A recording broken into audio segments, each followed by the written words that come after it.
दोस्तों स्वागत है आप सभी का आपके अपने YouTube चैनल एसएस पर। दोस्तों लोग देख रहे हैं सेमेस्टर 4 ज्योग्राफी मेजर 6 का बहुत ही इंपॉर्टेंट क्वेश्चन जो है भारत की मिट्टी के प्रकारों और उसके वितरण तथा विशेषताओं की विवेचना कीजिए। इससे पहले जो भी आपका सेमेस्टर 4 मेजर पेपर 6 का जिनका ज्योग्राफी मेजर पेपर 6 है उनका सारा इंपॉर्टेंट क्वेश्चन जो करा दिया गया है, साथ में उसका प्लेलिस्ट बना दिए। आप जाके प्लेलिस्ट वाले सेक्शन में जाके चेक कीजिए। प्लेलिस्ट में आपका सारा इंपॉर्टेंट क्वेश्चन का वीडियो मिल जाएगा। ये सब भी आपको प्लेलिस्ट में ऐड जो है हो जाएगा। और 2 क्वेश्चन बचा है उसको भी ऐड कर देंगे, ठीक है। तो आज हम लोग समझने वाले हैं कि भारत की मिट्टी के प्रकारों को, उसके वितरण को और उसकी विशेषताओं को बहुत ही बेहतर तरीके से आपको समझ में आ जाएगा। बस आपको वीडियो को अंत तक देखना है और अगर चैनल पर नए हैं तो चैनल को सब्सक्राइब कर लीजिए, साथ ही अपने दोस्तों तक इस वीडियो को शेयर कर दीजिए। आइए समझते पहले सबसे इसके बारे में थोड़ा सा इसके बारे में जान लेते हैं, उसके बाद हम लोग आगे बात करेंगे, ठीक है। भारत में जो मिट्टी के बारे में शोध करता है या फिर बताता है वो कौन करता है? वो करता है आईसार, ठीक है। आईसार मतलब Indian council of agriculture department, वो है अलग अलग रहता है, ठीक है। जिसको बोलते हैं भारतीय कृषि अनुसंधान परिषद।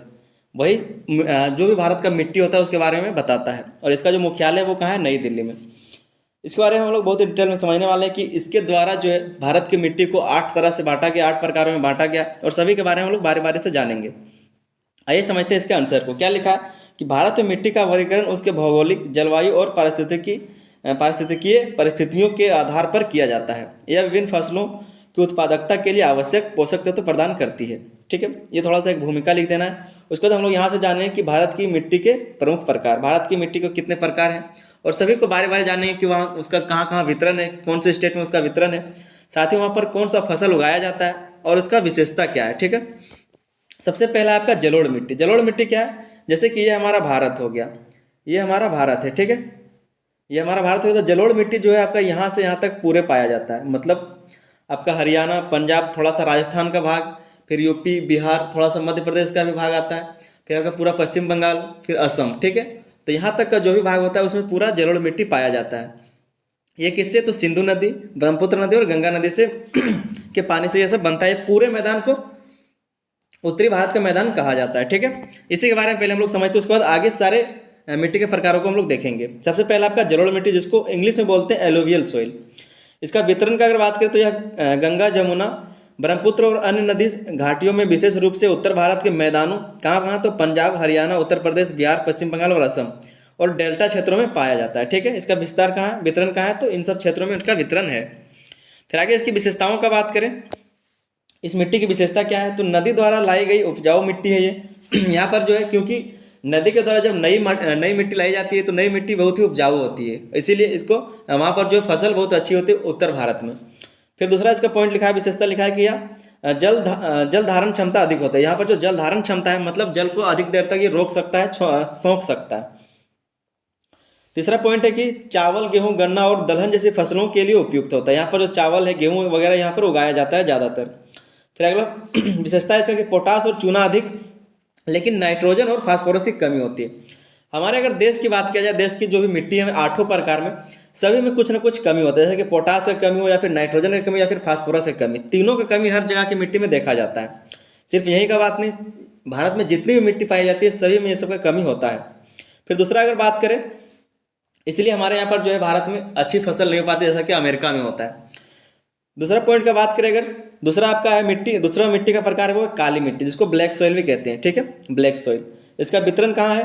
तो महाराष्ट्र, मध्य प्रदेश, गुजरात, आंध्र प्रदेश और तमिलनाडु के दक्कन पठार क्षेत्र में। महाराष्ट्र में पूरे तरह से ये है, फिर मध्य प्रदेश में, फिर गुजरात में, आंध्र प्रदेश और तमिलनाडु और दक्कन का पठार क्षेत्र में भी ये पाया जाता है। कौन सा? काली मिट्टी। इसकी अगर विशेषता का बात किया जाए तो इसे रेगुर मिट्टी भी कहा जाता है, ठीक है। ये बात आप याद रखें, काली मिट्टी को ही रेगुर मिट्टी कहा जाता है। आगे इसकी विशेषता क्या लिखा है कि गहरी और भारी मिट्टी जो कपास की खेती के लिए उपयुक्त होता है। यहाँ पर जो काली मिट्टी है, काली मिट्टी चाहे कहीं भी रहे वहाँ पर कपास और गन्ना की खेती किया जाता है, कपास और गन्ना का, क्योंकि यहाँ पर जो है जल धारण का ज़्यादा क्षमता होता है। जो काली मिट्टी है उसमें पानी को वो सोख लेता है नीचे, ऐसा नहीं मतलब बाहर बाहर से लगेगा कि वो बहुत ही सूखा जमीन है लेकिन अंदर में उसका पानी रहता है। क्या लिखा है कि जल को रोकने की उच्च क्षमता होता है, ठीक है, जल को रोकने का उच्च क्षमता होता है। फिर इसमें चूना, पोटास और मैग्नीशियम की अधिकता होती है लेकिन फास्फोरस की कमी होती है। इसमें क्या है? तो चूना होता है, पोटास होता है, मैग्नीशियम होता है, लेकिन फास्फोरस की कमी हो जाती है। तीसरा जो प्रकार है वो है लाल मिट्टी, रेड सॉइल, ठीक है। वितरण का बात करें तो तमिलनाडु, कर्नाटक, आंध्र प्रदेश, उड़ीसा और छत्तीसगढ़ यहाँ पर इसका वितरण है। विशेषता अगर बात किया जाए तो इसमें लो ऑक्साइड की उपस्थिति के कारण लाल रंग होता है। ये जो लाल मिट्टी वो लाल क्यों दिखता है, तो यहाँ पर इसमें लो ऑक्साइड होने के कारण ये जो मिट्टी है वो लाल दिखाई पड़ता है। अगला पॉइंट लिखा है कि नमी धारण क्षमता कम होता है। इसमें जो नमी या फिर पानी का बात किया तो पानी को सोखने का जो क्षमता है वो कम रहता है। यहाँ पर कैसी फसलें हो सकती है, तो चाय, कॉफ़ी, मूंगफली और बाजरा जैसी फसलों के लिए उपयुक्त होता है। ठीक है, फिर आगे क्या लिखा है कि नाइट्रोजन और ह्यूमस की कमी होती है। नाइट्रोजन और ह्यूमस की कमी होती है। ह्यूमस किसको बोलते हैं, ह्यूमस बोलते हैं जो मिट्टी का परत होता है उसमें जो सबसे पहला परत होता है उसी को ह्यूमस बोला जाता है। ठीक है, नाइट्रोजन और ह्यूमस की इसमें कमी होती है।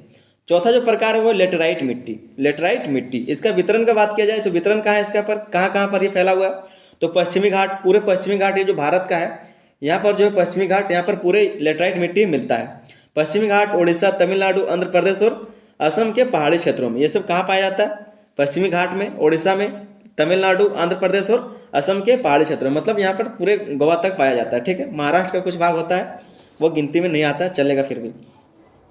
विशेषता का अगर बात किया जाए तो भारी वर्षा के कारण यह मिट्टी पोषक तत्वों से वंचित होती है। क्या होता है भारी वर्षा के कारण, क्या होगा कि जो थोड़ा बड़ा बड़ा ढिक्का ढिक्का मिट्टी रहता है, बड़ा बड़ा रहता है, वो ऊपर आ जाता है, और जो पतला मिट्टी रहता है, जो हल्का रहता है, वो क्या होता है, जो पतला महीन महीन मिट्टी रहता है वो नीचे चला जाता है। ठीक है, नीचे चला जाता है, और जो मोटा मिट्टी रहता है वो ऊपर चला जाता है। इसीलिए यहाँ पर जो उगाया जाता है वो उगाने वाला जो फसल होता है वो रबड़ रहेगा। चाय, कॉफ़ी, काजू वगैरह जो पेड़ लगाए जाते हैं यहीं पर लगाए जाते हैं लेटराइट मिट्टी में। क्या लिखा है कि भारी वर्षा के कारण यह मिट्टी पोषक तत्वों से वंचित होती है। आयरन और एल्यूमिनियम की प्रचुरता होती है। आयरन और एल्यूमिनियम की प्रचुरता होती है। रबड़, चाय, कॉफ़ी और काजू के लिए उपयुक्त होता है। फिर उपजाऊ बनाने के लिए इस पर उर्वरक और जैविक खाद डाली जाती है। इस पर क्या होता है, तो उर्वरक डाला जाता है और जैविक खाद डाला जाता है। पांचवा जो प्रकार है इसका मरुस्थलीय मिट्टी, जिसको बोलते हैं डेजर्ट सॉइल। इसका वितरण का अगर बात करें तो राजस्थान, गुजरात और हरियाणा के शुष्क और अर्धशुष्क क्षेत्रों में। राजस्थान का आधा भाग, राजस्थान का मतलब थोड़ा सा जो इधर उपजाऊ का छोड़ के उधर पूरा जो मरुस्थलीय ही है। फिर गुजरात का, हरियाणा का के शुष्क और अर्धशुष्क क्षेत्रों में इसका वितरण मरुस्थलीय मिट्टी का। विशेषता अगर बात किया जाए तो यह रेतीली और खनिज युक्त होती है, मतलब इसमें रेत होता है और ये खनिज युक्त होता है। दूसरा जो पॉइंट है इसमें, दूसरा जो विशेषता है इसका, तो जल धारण क्षमता बहुत कम होती है। बाजरा, ज्वार और दालों की खेती के लिए उपयुक्त होता है। नमी बनाए रखने के लिए सिंचाई की आवश्यकता होती है। अगर यहाँ पर इसको जमीन को भिगा के रखना है तो इसके लिए क्या लगातार सिंचाई करते रहना पड़ेगा। फिर छठा जो प्रकार है वो है पर्वतीय मिट्टी, माउंटेनियन सॉइल, माउंटेन सॉइल। ठीक है, वितरण इसका कहाँ पर है, हिमालय, उत्तर पूर्वी भारत और पहाड़ी क्षेत्रों में। कहाँ पर, हिमालय, उत्तर पूर्वी भारत और पहाड़ी क्षेत्रों में इसका वितरण है पहाड़ी मिट्टी का। विशेषता अगर बात किया जाए तो ठंडे और ढलवा क्षेत्रों में पाई जाती है। इसमें जैविक पदार्थों की अधिकता होती है और चाय, कॉफ़ी, मसालों और फलों की खेती के लिए उपयुक्त होता है। सातवां का पॉइंट अगर बात किया जाए, सातवां जो प्रकार है वो पीली और दोमट मिट्टी। ठीक है, पीली और दोमट मिट्टी, इसका वितरण कहाँ है, तो पश्चिम बंगाल, उड़ीसा और छत्तीसगढ़ के कुछ हिस्सों में। ये जो पीली मिट्टी या फिर जो दोमट मिट्टी है, यहाँ पर क्या होता है, तो यहाँ पर धान ज़्यादा उगाया जाता है। ठीक है, धान ज़्यादा उगाया जाता है। इसकी अगर विशेषता का बात किया जाए तो पीले रंग के कारण इसमें आयरन ऑक्साइड की उपस्थिति है। दूसरा है कि हल्की और उपजाऊ मिट्टी है। दलहन और सब्जियों की खेती के लिए उपयुक्त होता है। यहाँ पर जो है आपका पश्चिम बंगाल, उड़ीसा और छत्तीसगढ़ में बहुत ज़्यादा चावल का उत्पादन होता है, धान उगाया जाता है, तो ये दोमट मिट्टी में ही होता है। आठवां पॉइंट है, आठवां प्रकार है मिट्टी का वो है खारी और क्षारीय मिट्टी, सलाइन एंड एल्कालाइन। ठीक है, एल्कलाइन। वितरण का अगर बात करें तो राजस्थान हो गया, गुजरात, पंजाब और हरियाणा के कुछ क्षेत्रों में ये पाया जाता है। विशेषता का अगर बात किया जाए तो इसमें सोडियम, पोटास और मैग्नीशियम की अधिकता होती है। यह खेती के लिए उपजाऊ होती है और उचित उपचार और जल निकासी के बाद उपयोग में लाई जा सकती है। क्या करेगा, उचित उपचार होना चाहिए, साथ में जल निकासी के बाद इसका उपयोग में लाया जा सकता है। कौन सा, तो खारी और क्षारीय मिट्टी को। यह आपका 8 का 8 प्रकार हो गया। इसके बाद एक निष्कर्ष को आप जरूर लिखेंगे। निष्कर्ष में आपको लिखना है कि भारत में मिट्टी का प्रकार और उसकी विशेषताएं क्षेत्रीय जलवायु, भौगोलिक स्थिति और फसलों की प्रकृति पर निर्भर करती है। मिट्टी को उपजाऊ बनाए रखने के लिए इसे उचित प्रबंधन और उर्वरकों के प्रयोग की आवश्यकता है। भारतीय कृषि की सफलता में मिट्टी के संरक्षण और सही उपयोग के महत्वपूर्ण योगदान है। ठीक है, इस तरह से आपको निष्कर्ष में जरूर लिख देना। चलिए मिलते हैं अगले वीडियो, तब तक के लिए धन्यवाद, जय हिंद।